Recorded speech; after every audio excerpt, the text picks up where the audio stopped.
and I cannot see my vape anywhere, I will fucking take apart everything to look for my vape. Oh my god. Like, it's that level of like obsession and habitual already.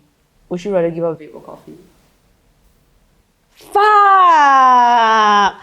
Why would you make me choose? What if I can't choose? Just choose. You have to choose. You must. Okay. Can I give you two different answers and different reasonings for the answers? Sure. Okay. I will give up vape for the health benefits. But I know I cannot do that, so I will give up coffee. Why? Why would I give up coffee? Because you're more addicted to vape than coffee. I'm way more addicted to vape than coffee. Okay. Like, coffee is good. Coffee is great. I love coffee and making coffee is therapeutic. But the minute I don't have my vape for 30 minutes, I will freak out. Damn. Hi guys! Welcome back to the Oat Milk Lesbians. Hi, welcome back. So what are we talking about today? We are talking about... Okay, what are we talking about? We're talking about how we have dealt with our heartbreaks and our learnings about... I guess I wouldn't say we were in very healthy relationships lah, but I guess after going through so many fucked up relationships, we can honestly kind of like learn a little bit more and more about what we want and how we define healthy relationships. So our conversation today will be about heartbreaks and healthy relationships. Yes. At least what we think is healthy relationships right now lah. Yeah. Okay. Okay, you want to start? So like, what's the worst heartbreak you got? And how do you get over it? Okay. Or like types of heartbreaks you got? Well, shit, there's no types of heartbreaks though. Isn't heartbreaks just heartbreaks? Like, yeah, but I have types of heartbreaks. Okay, you can start then. What are the different types of heartbreaks? Because I don't understand what you mean by that. No, I don't want to start because then I'll go into a whole thing. Okay, but you have to tell me what you mean by different types of heartbreaks first. Like, before I can actually answer you. Okay, people break your heart, but then like sometimes like some they trigger your trauma. Some they don't really trigger your trauma. You know what I mean? Okay. Does that make sense? Yes. Okay. The types of heartbreaks I've had is one that has given me trauma, but because I go through that and I learn and I purposely get better. So I evolve as a person, but that in a sense, to a certain extent, I get rid of a lot of baggage because I resolve it, but there's added baggage as well, which is the trust issues. The other type of heartbreak would probably be...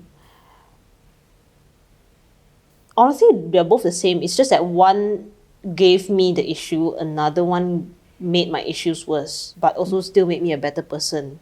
That sounds like Rachie. So yeah, those are like the types, I guess. Okay. Because I don't really know how to identify it because it's honestly so much more complex than that I cannot really like categorize the heartbreaks like that. Other heartbreaks would be... Situationships. I guess so, but not really. Not really. Yeah, actually not really. Situationships are kind of like, I get big tick and then it's like... That's it. Yeah, okay. Then they stay in my archives. Stay in your archives. They stay in my archive chats, yeah. Okay, wait, lubricate my throat. Okay, yeah, so those are the type of heartbreaks. How do we continue from there? Am I supposed to elaborate on it? Yeah, you're supposed to elaborate on how they made you feel and like how you managed to get over them. Honestly, I was quite good at managing like my emotions because I was starting to evolve as a person during then. Obviously, I would cry like shit. I would fucking cry a lot. It took me so much crying to get better, so many therapy sessions. That is how I got better and coped with it, by the way, going to therapy. But obviously, going to therapy is not going to be the only resolution. But how I got over it was actually crying it out. Like, it made me, like, obviously the breakup made me feel like, okay, I was the one who initiated the breakup. So, I mean, you know, but I think the thing that hurt the most was that, I don't know, it's just the way heartbreak hurts lah. Like a breakup hurts is that, you know, you've been with this person and obviously as much as you love the person, you definitely want to have a long-term thing with them, but it just doesn't work out and blah, blah, blah. On top of that, there was a lot of drama. So that put a lot of salt into the wound and there was a lot of spiteful things that was said and done to me. So that one obviously made me feel like more shit lah. Like I felt really backstabbed. I really felt really backstabbed because, you know, back when I was in a relationship with this person, I was like, oh my God, this person I'm actually so close to and I can really trust this person and I could really be vulnerable with this person. I could explain so many things to this person. I could cry in front of this person, just be vulnerable, be in my most raw self with this person. But then it turned out that the person that I allowed myself to be my most raw form of showing all the pain and sufferings that I've been through, being vulnerable, opening up, backstab the shit out of me out of spite. So obviously they gave me a lot of fucking trust issues, that to a point where even when I was with my friends, my closest friends, I could not spit out how I was feeling. I could not spit out what was going on in my life. And I remember there was this one time with Mike. Do I need to bleep out that name? I don't. Okay. With Mike, there was this once I was feeling like so shit. I wouldn't stop crying, and I really, really wouldn't stop crying. And it was about something else, not the breakup, but this was just an example of, the issues that it gave me, that like, I wanted to say it to my friends. I really wanted to say it to my closest of friends whom I could open up to, but I just couldn't do it. I couldn't bring myself to do it. I cried for 2 hours because I couldn't do it. And then I was like, you know what? I'm just gonna word vomit into the chat. So I word vomited into the private message with Mike, and I fucking cried while I was doing it. Then I went and shower. I came back. I cried some more, and they responded. That it was so bad that I couldn't trust my own friends. But yeah, I mean, I know my friends are not the kind of people who backstab. But that issue is just there. That barrier is there because of that lah. So that was how it made me feel, and that was even while I was still going to therapy. But I think after that, I did slowly try and learn to trust people because, of course, my friends are the kind of people who are like, okay, they're just trustworthy people lah. So I was like, yep, you know what? My friends are like really my ride or dies. Like, it went to a point where I was like, you know what? This shows that I really need to be very careful and cautious of who I let in my space and who I allow to be in my presence and to be around me, who I open up to. I have to be very cautious of that. And because I started to be more cautious and filter people out even more, I started to cut people off as well. Then I was like more certain that like, okay, these circle of people are people I can actually trust. Yeah, so that's why it got easier for me to trust. And then the second heartbreak was obviously the issue got worse lah. It got better at first, then it got worse. Then it got a little bit better, and it got worse, and it got worse, and it got worse. And now it's just really bad. So yeah. I understand. Yeah, that's that. Well, how did you deal with the second one? Do you want to talk about it? I would definitely say still going to therapy and understanding the issues. I can't really talk a lot about my progress with that. Because I feel like I don't think I can showcase my progress unless I actually implement steps that I needed to improve myself. And it's not really possible to implement steps unless I'm in another relationship or dating someone else. So it's very hard to talk about the progress because being better theoretically is very easy lah, but practical is very hard to say. Yeah, like you always know what's the right thing to do and like the next steps and everything, but it's actually doing it and having the mental and emotional discipline that's very hard. Yeah. That's why. So it's very hard to say. But in terms of progress on how I'm dealing with things or how I have dealt with it, is that it's good because I just kind of like I took off my rose-colored glasses, and then I started to analyze things from a lot more objective perspective and to just understand what I want next. Yeah. And I kind of just know like what I want next, and I've made peace with that. I think. Yeah. I understand. I feel like I relate to you on the trust thing. I think trust is like one of the hardest things to ever bounce back to lah. Yeah. And I feel like, I don't know if everyone like goes through this, but I feel like everyone does. Like earning trust again with the next person. Yeah. Like for me, like I feel like my heartbreaks, they were like two very distinct ones. The one that I experienced a lot more than the other is the ones where there was a third person involved. So those heartbreaks actually like hurt me like crazy, and they still do, because I feel like I've run into this situation a bit too many times, and it is also like my own problem because I have to choose people better. I cannot choose someone with lingering access to an ex, or like there's still some access to other third parties in their life. So that is the one that hurts me a lot. And also one of it that hurt me was mainly just departure, like from each other, knowing that it could have been a better relationship and everything. So just like the potential of it. That was like the second type of heartbreak that I went through. Breaking down them both, I'll break down the first one first. The first one, I feel very hurt by this kind of heartbreak because it happened with my first relationship, whereby the person that I was dating, she went back to her boyfriend. And I think she was just with me because she just wanted to know what it's like to be with a woman. I think, yeah, and then we talked about this in the other episode. Yeah. Where I was saying like, yeah, she just like left lah, and then she went back together with her boyfriend. And I don't even know, and Oh my god. I don't even know if her boyfriend knows that me and her were in a relationship. Because she left her boyfriend for me, and then she left me for her boyfriend. It was also honestly a situation where I'm just like, I should have saw it coming, and I did see it coming, but because at the time I think I was young and I wanted to believe in her, then I was just kind of like, you know, I will like allow it lah, allow that kind of energy into my space because I was hopeful about things. Yeah. You know, and then I just let it happen, and it hurt a lot to me because I saw it coming. Like I knew what kind of person she was, and I knew that it was gonna happen, but I just wanted to believe that it wouldn't happen to me. I thought I was special, but of course it fucking happened to me. Yeah. So that one hurt a lot to me, and I think that triggered my I was also seeing someone else before her about and this person, she has a lot of her exes lingering around because she's very unhealed, and honestly like I don't know her well enough to like know her issues, but she also like had all her exes, and then she would like only come to me when it's convenient and all that. So we ended in like super bad terms, and that was just the start of it. Then I met my ex, and then she triggered it as well, even though she knows that is something that hurt me. And yeah, and she just got back together with her boyfriend. And then after that, I have also met a lot of people which the first thing I always ask someone is like, how do you feel about your ex? Will you get back together with your ex? Oh. And you'll be surprised that a lot of people say yes. I don't understand that, you know? Yeah, a lot of people say yes, and I appreciate the honesty actually because it helps me weed you out on the first date. Yeah. I really cannot fucking stand it. Like, to me, I feel like I cannot respect that.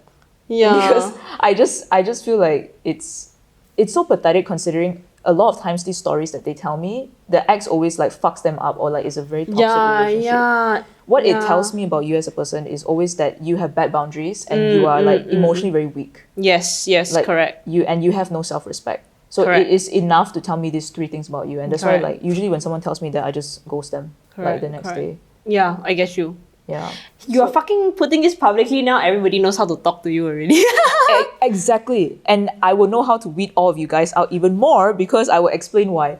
Because I met somebody who, when I asked her this, she was like, absolutely not. Fuck my ex. Like, she acts like she's like this, you know, like, she doesn't give a fuck about her ex and everything. And I think, like, she was the one who taught me how to weed out people like that the most. Because the way she thought about her ex is that as if she's this person who does not give a fuck about her ex and she does not care if her... Like, she acts like she's better than that, lah. But then later on, she also went back to her ex, which I found out. Damn. And... yeah, and so like, and the thing is, her ex actually came back. You know what I'm talking about? Yeah. So her ex came back, and I think her ex came back because her ex knew that I was seeing her, and then the ex kind of felt like she needed an ego boost, so she came back and ruffled the feathers of me and that girl. Yeah. And then that girl is obviously mentally weak, lah. So she of course go and entertain her ex and everything. And when it came to me questioning her about it, it's like, oh, my ex has been in my life for like how many decades already, like how many years? I can't just cut off my ex because it's an important person in my life. But you know, you obviously know that your ex does not respect me as a person, and you know that doing this is also a disrespect to me, but you did it anyway. So the thing is, I don't really like to fuck with these kind of people anymore because I feel like when it happens, when that one person comes back into their life, they will not respect you. And they will absolutely not give a fuck about how you feel. They just don't care. It's about what they feel at the moment, and they will do anything to justify why they will allow the ex back into the space. Yeah. But I mean, of course, like I feel like I've come a long way for this already, and that kind of stuff like hurts me a lot because it's not just a heartbreak, it's betrayal. Yes. Yeah. Yes. I feel love as much as I feel betrayal. Betrayal is on top, is a feeling that I feel like is on par with love for me. So if I feel betrayed, I really cannot like go back. Yeah. And I feel like it's the one thing that makes me lose respect for a person. Yes. And it makes me just lose all my feelings for a person. Yes. And it makes me lose everything. It just makes me lose everything for this person that I just cannot like see myself being with them anymore. Because I know that betrayal is something, if it happened once, it will keep happening again. Yes. It's like a common theme, a recurring theme, because people who like do these kind of things, right, it's not their first time doing it. They've done it a lot of times. And because they've done it a lot of times, it's a recurring theme in their life. It's like normalized for them already lah. Yeah, it's normalized for them that I just feel like I am not someone they would change for. And and you want to teach Ice Bear how to vape? Ice Bear, you want to try? No! What? It's like his Ice Bear is blowing smoke into Griz's face. Let's do that. Yummy! Thanks. You're welcome.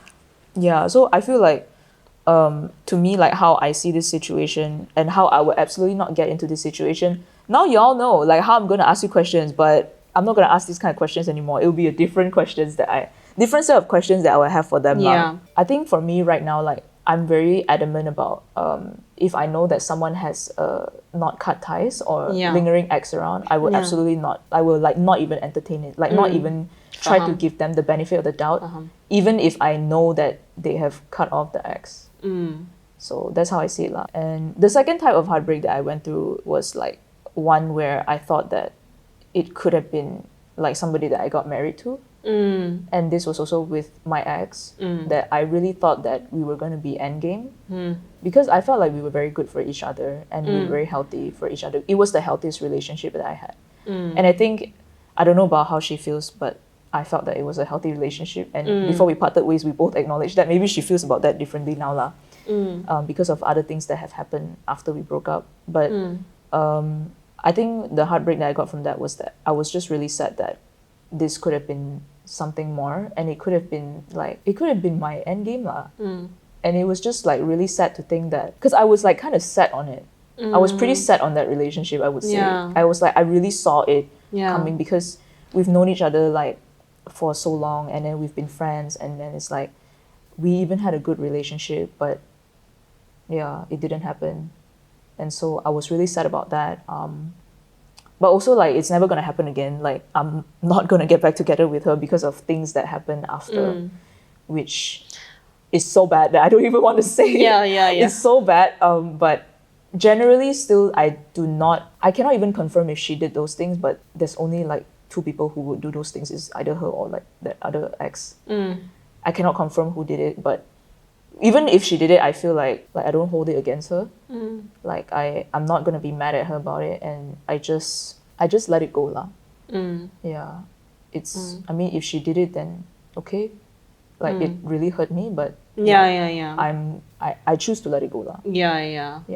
I think that's what is gonna help with dealing with it better as well. Yeah, it's just acknowledging that it happened and just like, okay, it happened, and maybe it came from a place of hurt. Maybe it came from a place that I do not really understand, like what internal issues that this person has. But yeah, I'm just gonna let it go.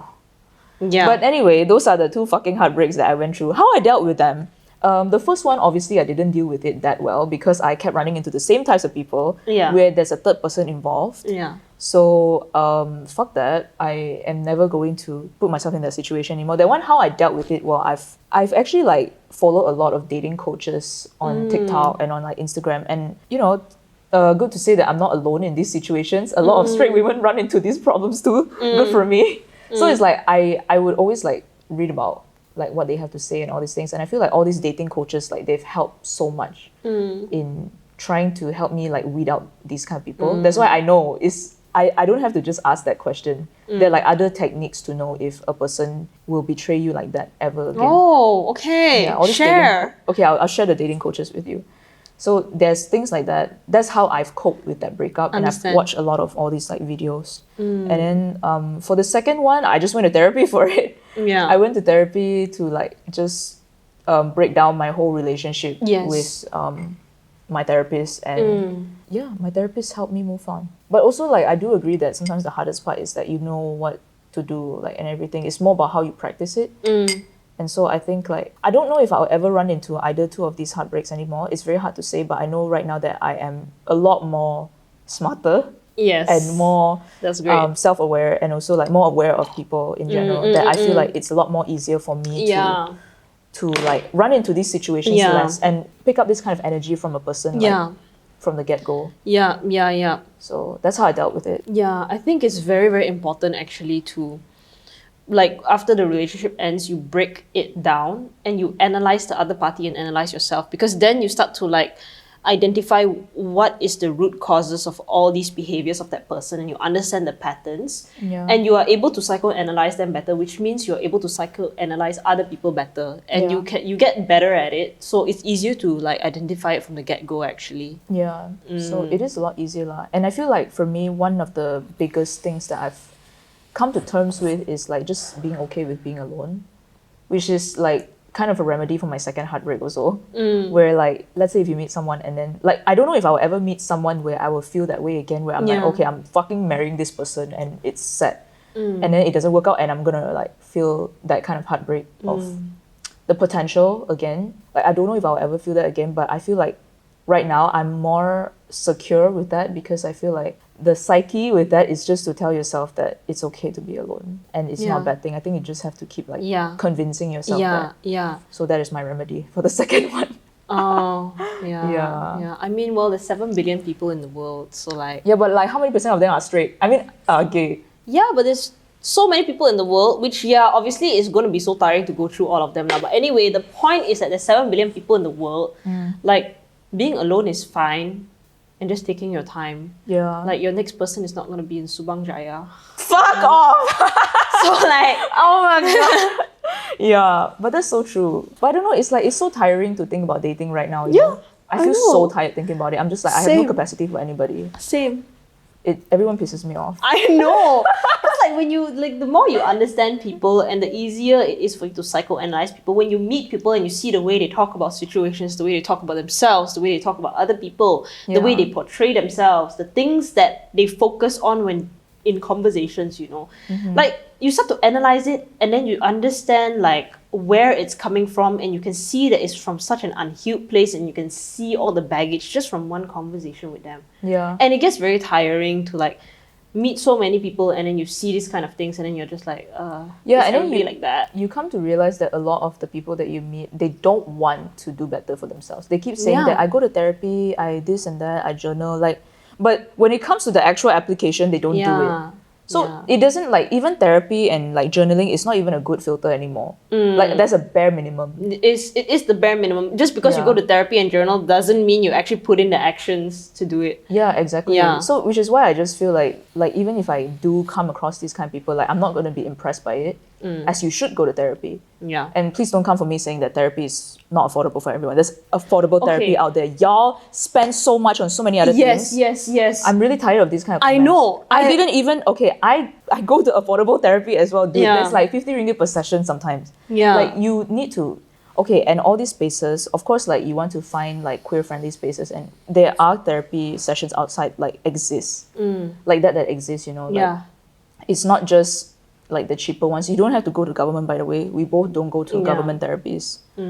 But I just feel like when I hear people say that, I get so annoyed, because I know the spending habits of these people.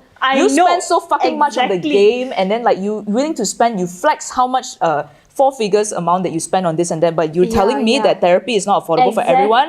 Fuck off. I mean, at this point, everybody is using it as an excuse. Yes, sometimes therapy is not affordable, but like Faye mentioned, there's a lot of affordable therapy out there. That's number one. Number two is that I have known people who come from shitty financial situations who can even fork out and be disciplined enough to be like, okay, these people have to pay off their family debts too, by the way. Yeah. And they come from like really, really like bad socio-economic status, but they know that it is important to heal and be better, and they fork out the money for it. And I see a lot of people who come from a lot more better socio-economic backgrounds, and they are the ones who are complaining about it being unaffordable. They are the ones who mostly complain about it. And then if not that, then they'll be like, oh, but the government one is like shitty, like that's the affordable one. Y'all don't do your research. Well, yeah. It's all fucking excuses. It's fucking excuses. And I really hate it because, as you said, a lot of the people that we know who have these kind of opinions, they are the ones who usually... spend like fucking crazy they spend like stupid shit. Yeah. Like, okay, you go to expensive cafe, okay, what? You can like maybe reduce that by 50% and afford like 1 or 2. Yeah. And even if you go affordable one, you can even afford like 2, 3, 4 like fucking therapy sessions already, you know. If you just reduce a little bit here and there on luxuries, You know, understand that luxuries are just like short-term like happiness, like, oh, I get to eat this, I get to eat that, I get to flex on social media, I ate at this cafe, this and that. I get to party. Yeah. Partying is the number one, every week partying. But then you tell me therapy is not affordable. Exactly. And that is so fucking sickening to hear. Yeah, it's very sickening to hear. Like you can save up, go to another country, go travel here, go travel there, but you cannot 200 ringgit or even 50 to 200 ringgit for one session of therapy. You cannot do. Yeah, one and flight ticket is how much? Don't even start on how all these things are coping mechanisms. Like, don't even, because they will say like, oh, but that's what I need, like, for, you know, to help me. It makes me feel better. Like, I hate it. There's like just so many excuses just to get someone to like pay for therapy. And the thing is, right, there are actually a lot of free therapy out there also. And also, right, a lot of therapists that I know, you can negotiate with them. Yeah. They will be more than happy to do it for you. I don't know what's the fucking issue. I don't know either. And I'm particularly angry about this because I will be honest, I did not come from the best socio-economic background. Like, I'll be very fucking honest here. When I fucking started out, I earned fucking shit money. I earned shit fucking money. I still could go to therapy. Yeah, me too. Like, I was earning in the like 2K range for a month. That's not a lot of money. Yeah. I still fucking paid for therapy. Yeah. And I know people who do that too. It's really your priorities at the end of the day. Yeah. Like, it's fucking sickening. Okay, we are going off tangent, but this is so important, Yeah, it's you know. really important. Like, I get so fucking pissed because I see a lot of people who are giving these excuses are in so much better financial situations than I was back then. Yeah. But I could still put in the effort and do it knowing it makes myself a better person. It's just, at the end of the day, do you actually want to be better or not? If you don't, just say you don't. Don't give all kinds of excuses like, oh, I cannot afford therapy. Therapy is like not cheap. Therapy is expensive, this and that. And then say like, oh, government should subsidize, you know, but then it's not queer friendly. All these kind of things, yes, we understand the issue and everything. But at the end of the day, we are all in the same situation. And yet we don't give ourselves excuses. A lot of people we know don't give themselves excuses and they come from the shittiest fucking socio-economic backgrounds. Yeah. And they can still do it. So if you are out here taking money from mommy, daddy, get allowance, this and that, going out spending on so many fucking like party sessions, buy this alcohol, buy that alcohol, go into Six, go into fucking Kyo, damn fucking expensive, right? Those kind of places. And then after that, go cafe here, cafe there, cafe food also like tastes like shit and then you still go just to flex on Instagram. But you cannot go to therapy. Yeah. One session also cannot go. It's fucking bullshit. Stop giving the fucking excuse and go to therapy. Yeah, and the thing is, okay, let's say I know the more expensive range is like 170 per session. Then when you go bi-weekly only, you know, you break that down, 170 divide 2, that's like 80... Around 80 ringgit. 80 ringgit like that, right? 80 ringgit like that. 80-ish, 80 to 90 ringgit. 80 lah. 80 to 90? Yeah, 80 to 90. And that is for 2 weeks. Like, that's per week. Yeah. So, you know, like, what I mean, like, that kind of amount, right? Okay. It's like this. Okay. Let me dissect. I feel like I can be a financial coach because I'm amazing with finances, by the way. 80 ringgit a week, save 10 ringgit into your Maybank tabong every single day. That is all you need to afford one therapy session. Yeah. An expensive therapy session. Let's say you go expensive. I've never seen any therapy session more than 200. Actually, the most expensive one is 180. Nothing has been above that. And for decent ones, good reputation clinics. With clinical psychologists, Yes. not therapists. Clinical psychologists, you can save up 10 ringgit a day, go for 2 sessions a month. That's number one. Number two, if you go for the cheaper ones, let's say you want to pay 50 ringgit 50 for per 2 session. weeks. 25 per week, technically. 25 per week. You save 5 ringgit a day for 5 days. Don't need to save on the weekends. 5 ringgit a day only, you save up. You can go for one fucking cheap session, affordable session, bi-weekly every single month. So don't give the fucking excuse. You think you cannot afford 5 ringgit a day? What is 5 ringgit a day to you when you party at 6 every week? And the thing is, the 170, 180 is just first session. Follow-up session is going to be a lot cheaper. And if you negotiate with your therapist, it's going to be a lot cheaper. So you ended up paying like 50 per week. It's still 50 per week. So I'm like, y'all be like making all these excuses, but I'm so sure like your social media and it's always all these people, the people who like flex all these kind of lifestyle things and go clubbing. Buy the newest iPhone, buy this MacBook, buy that shit, use mommy daddy's money to go buy a new fucking iPad, buy what fucking got the however many generation AirPods but you still cannot go to therapy. Yeah. Hello. I just don't know what to say. But at the end of the day, you decide what you want to do with your life. And the right people will surround themselves with you. not the people who don't want to Correct. surround themselves with you. Correct. Everyone's entitled to how they want to live their life, how they Yeah. want to feel, how they want to act. Yeah, but you have to know like the consequences lah. Like Yeah. if you are a better person, it will reflect in your surroundings for sure. Yeah. You know, and if you still stay stagnant with your surroundings, your environment, you still stay stagnant internally and externally, you will keep going the same cycle over and over and over again. And if you do that, don't complain. Why I always keep meeting the same kind of people? Why I Yeah. always keep getting into these kind of situations? It's because you don't be better. Yeah, exactly. You know? Yeah, that's actually like also how like I've been like dealing with my issues, because I feel like I saw this tweet that I felt like was really good, because it says that I can play the blame game all I want on whoever, but at the end of the day, I only have myself to blame for not having stronger boundaries. And Yeah. I resonated with that so much, because I Yeah. felt like all this time I can keep saying, why do I keep running into girls with third party, or like cannot get over their exes, or have the exes in their life? But the reality is that it's my issue too. Yes. Why do I keep running into these people? Yes. Because I allow them into my space. I Yes. allow them knowing in my gut that like, you know, Yeah. there is something off about this. Yeah. I still like give it a chance. I still like think it's gonna go somewhere and everything. But like Yeah. actually it's me. It's me to Yeah, blame also. yeah, So it's yeah. like it's my choice, my decisions, and the Yeah. people I allow into my space, that Yeah. is my responsibility. And I feel like that is that's something to really like Yeah. have in yourself. Hold yourself accountable to your own actions as well. Like what other people have done obviously is very shitty as well. But like I said, 7 billion people in the world. There's going to be a large percentage of them who are going to overstep your boundaries, who are going to do this kind of shit to you. You will never come across a single person who won't. I mean, maybe here and there lah, but like the percentage of people who would do these kind of things are so large. So it's something that we can't really avoid, like if somebody wants to do that. But what we can do on our parts is to have stronger boundaries and hold ourselves accountable to that. So you can't always play the blame game. Like you have to point the finger at yourself as well and understand like what you could do better to create a better environment or situation for yourself. Yeah. Off tangent as fuck. Yeah, anyway, okay, healthy relationships. Healthy relationships. Yeah. How Oh do my we God. know like what is a healthy relationship? Honestly, I personally feel like so far, I haven't really had a properly healthy one. A properly healthy one? Yeah, because I mean, I don't really know how to identify, but at least the one thing that I can say is that, okay, I have understood this pattern. I wanted to point this out, this pattern that I told you before in relationships, right? Always at the 9th or 10th month, right, you all have one big ass fucking argument and then it goes downhill from there, and your perception of the relationship dynamic changes after that 9th or 10th month. And then that issue will pop up again throughout the relationship, and then the second year mark, because I've never gone past the second year mark, right?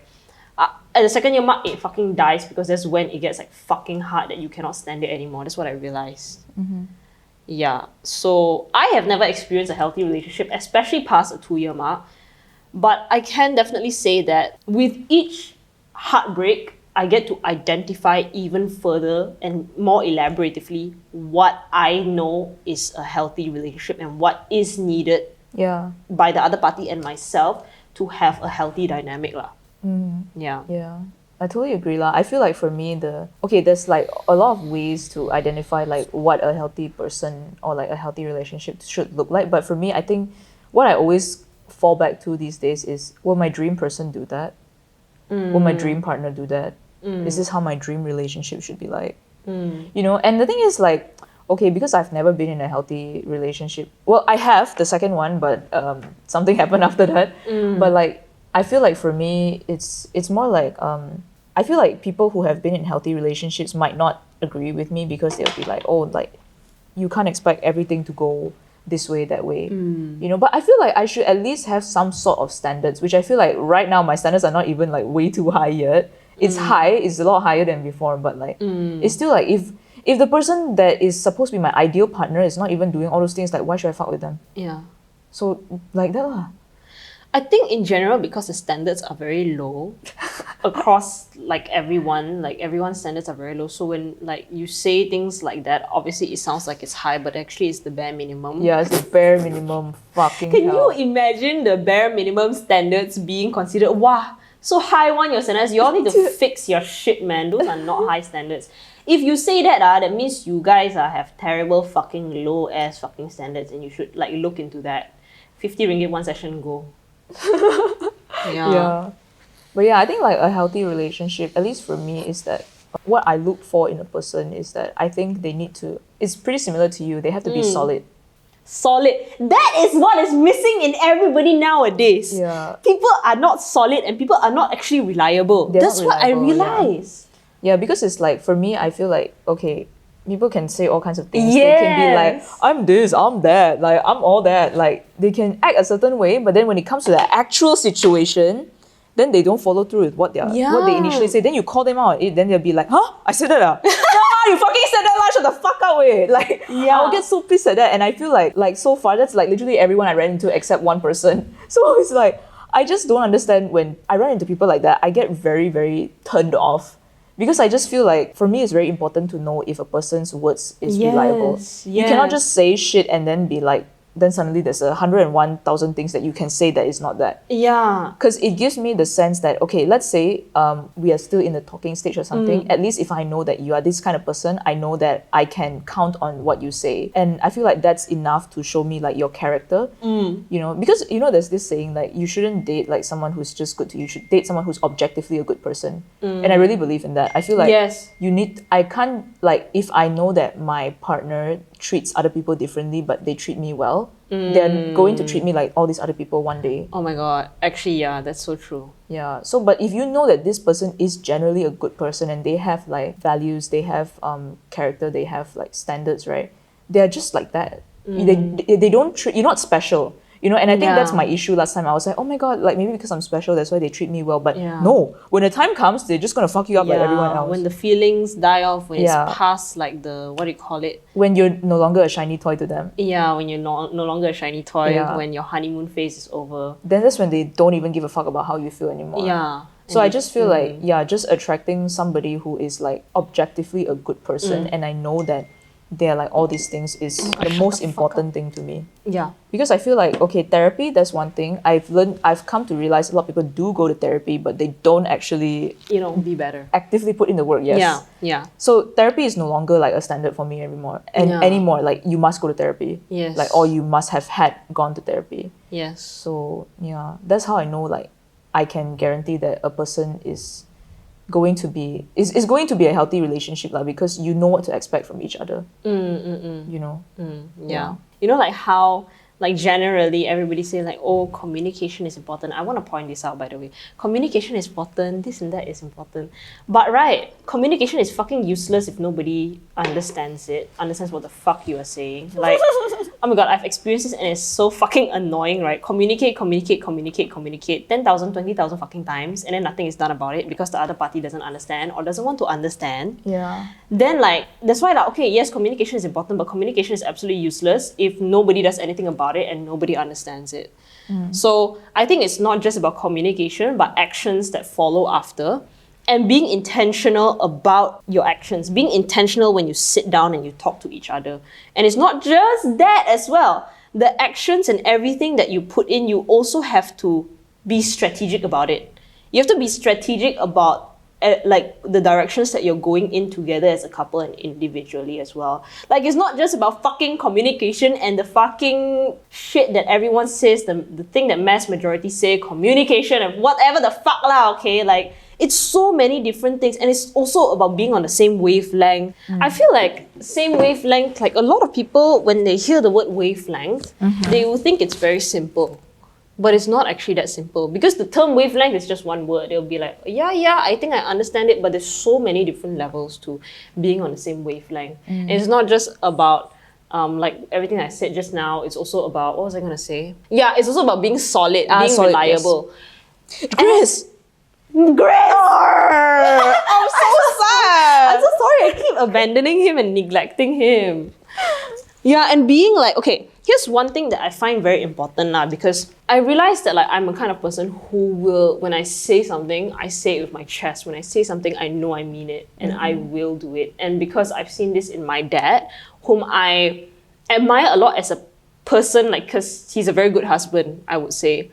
So when I see that, and I see that kind of person in my life and like see how that plays out in his relationship, I also feel like I have to be that kind of person and I am that kind of person, so I need somebody to reciprocate that.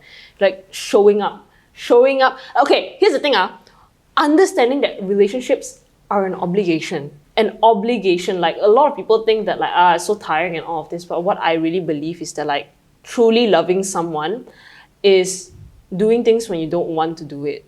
Knowing that it's better for the dynamic or because it makes that person feel loved or cared for, you know. Because it's so easy to do something, like I've said this to you before, it's so easy to do something when you feel like doing it. Anybody can do it. Like when you feel like it, you can just do it lah. That's why like anything that you do, you feel like going to the gym. Like you mentioned last night, you can go to the gym, right? Yeah. But the main thing that shows that you are dedicated is consistency regardless of whether you feel like it or not, right?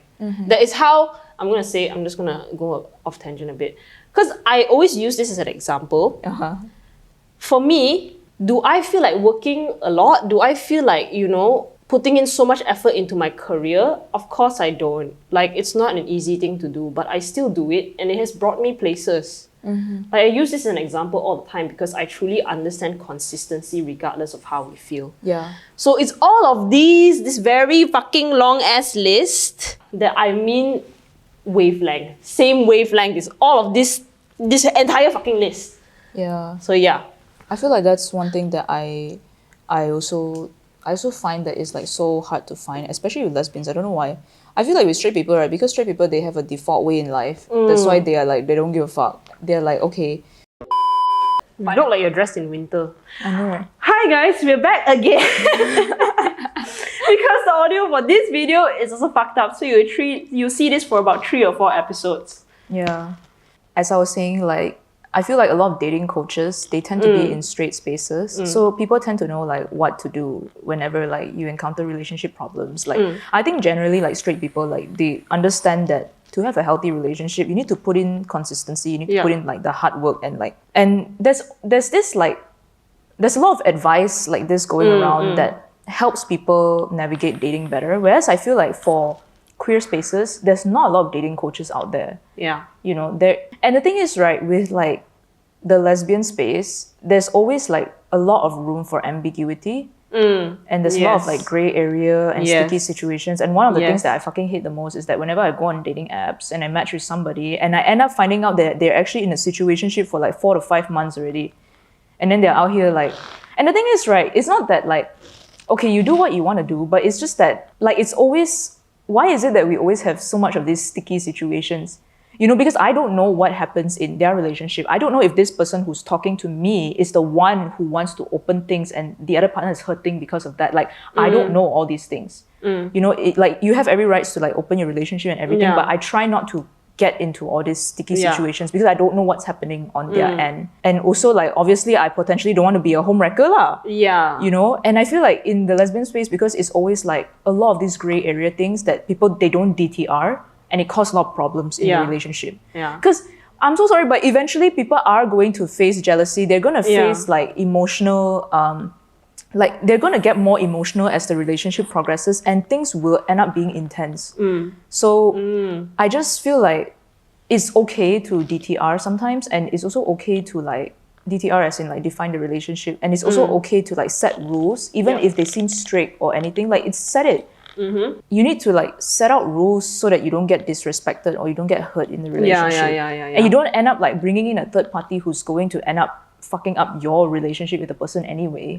So there's things like that. Like you need to list out these things. And I feel like straight people, they kind of understand that. So that's why it's so much easier to call out like cheating and all these things in a straight relationship. But with lesbians, they're always like, it's sort of open-ish and everything. By the way, I'm not like shading on like polyamory and anything. I feel like this is nothing to do with polyamory. It's just with lesbians who generally are monogamous, but they don't know how to navigate through that. Like they end up like not being okay with open relationships. You know, like if it's not for you, it's not for you. It's okay. Like you don't have to do it just for the sake of it. Yeah. Yeah. And I remember you were mentioning how like straight relationships, they have a lot more like, you know, a traditional sort of thing going on there where they... I mean, they're more traditional lah because they're more like... Yeah, they're straight. Sorry? They're like straight. Yeah, they're straight. It's very it's very default already. So the thing about queer people, my theory was that because queer people love breaking boundaries, and there's nothing wrong with that, right? Queer people love to break boundaries with gender expression, gender identity, and all of that, sexual orientation. And it's great. But the thing is that they break boundaries to a point where they break every single fucking boundary. And that there is no traditional values that are actually beneficial for everyone. Yeah. You get what I mean? Like, it's not to say, okay, just because straight people generally aren't okay with open relationships. I don't know if they are. I know some straight couples who are okay with it. But generally, if you look at straight, the heterosexual demographic, not a lot of them are that open to exploring open relationships and polyamory. But that doesn't mean that when I say that, queer people shouldn't, I'm not saying that queer people shouldn't explore open relationships and polyamory. That's not what I'm saying. What I'm saying is that you still need to maintain some of these traditional values, especially if you're monogamous and you understand about yourself, so that you don't end up getting hurt lah. Yeah. The other party doesn't get hurt, you don't get hurt, all good lah. That is the first thing.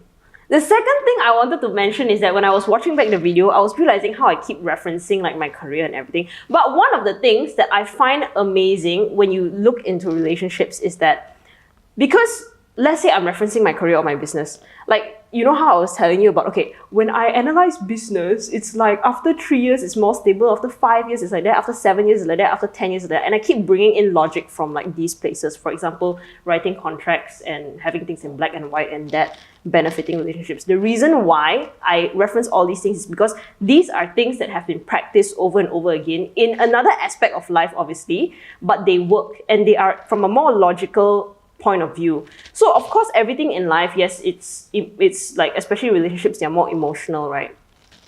And there's nothing wrong with that, because relationships are supposed to be emotional anyway, but you need to always have a sense of logic placed into it. So I'm just saying that you can take different aspects of life that implement more logical thinking and take that and put it into your relationship, and that can benefit you better. Yeah, I agree. Yeah, because at the end of the day, right, it's we're also saying this based on what we see with everyone around us. People get hurt anyway. Yeah. So it's not a issue about don't want to, in the beginning when you're still new to it, it's very easy to be it's okay, it's chill, let's go with the flow, Yeah. But I've never heard of a situationship that got out where nobody is hurt. Everyone ends up hurting. Yeah. And why? Because people allow disrespect to happen. Yeah. And the disrespect happens when you don't define your boundaries. Yeah. Correct. So, and the thing is, right, I think generally, literally, I think only 1% or very, very few lesbians are actually open. They're actually polyamorous. A lot of them are actually monogamous, but I don't think they realize that about themselves.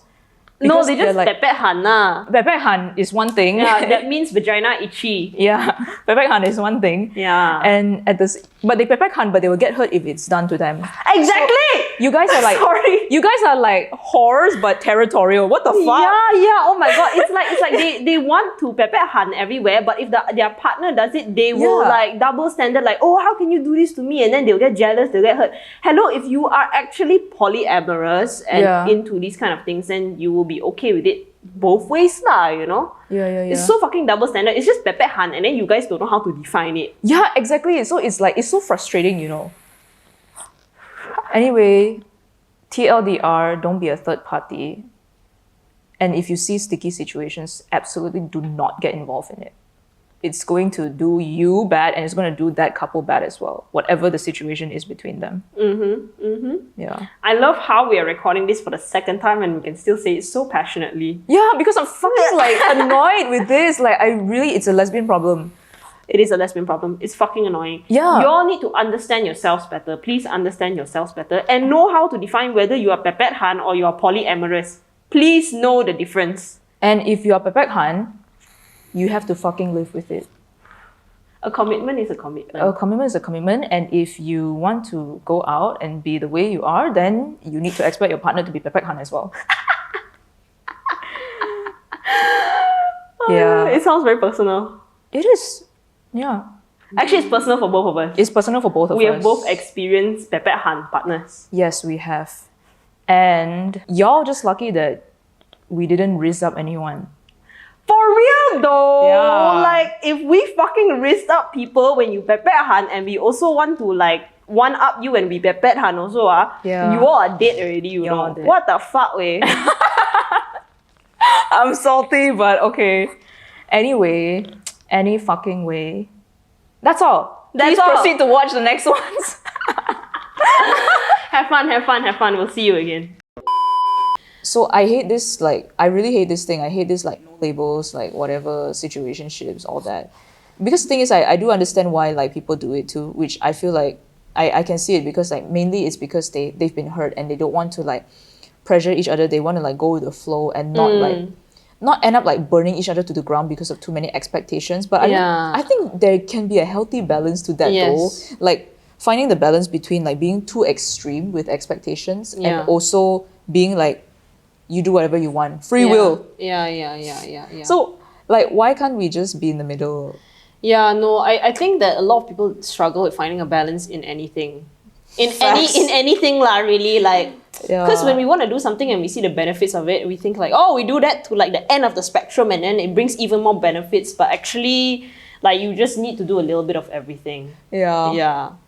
Oh yeah, I think the grey area thing fucks it up. There has to be some level of like black and white, I feel. Yeah. Then why do you think like people always sign contracts even for marriage? On top of that, how people even, okay, I'm saying this because I deal with a lot of clients. There's a reason I write up so many contracts and I add so many like terms and conditions in there as well, because you gotta always protect yourself. Everything that is black and white is there to protect you, is there to manage expectations. Because like when everything is so grey area, I feel like one person do this and one person do that, then you cannot go and say like, hey, you did this and you did that and that's wrong. Yeah, and the person can just tell everyone, well, it's not like we were in a relationship. I don't owe you anything. We agreed not to like have anything. So they can always use that as an argument against you. Yeah. This is one of the advice that like I saw a lot in all these like dating coaches.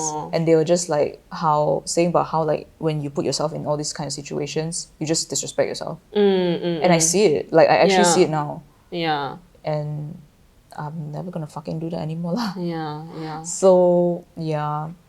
Anyway, we are still both discovering like what a healthy relationship means, and we're still learning, we're still young, we're fucking mid-20s, and that's why like we probably don't have as much insight because we both weren't even in long-term healthy relationships.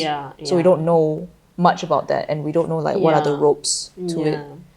But how do you even identify a healthy long-term relationship, honestly? I don't know. That's why we're gonna have people come on here and speak to us about it. Actually, what if we speak to straight couples?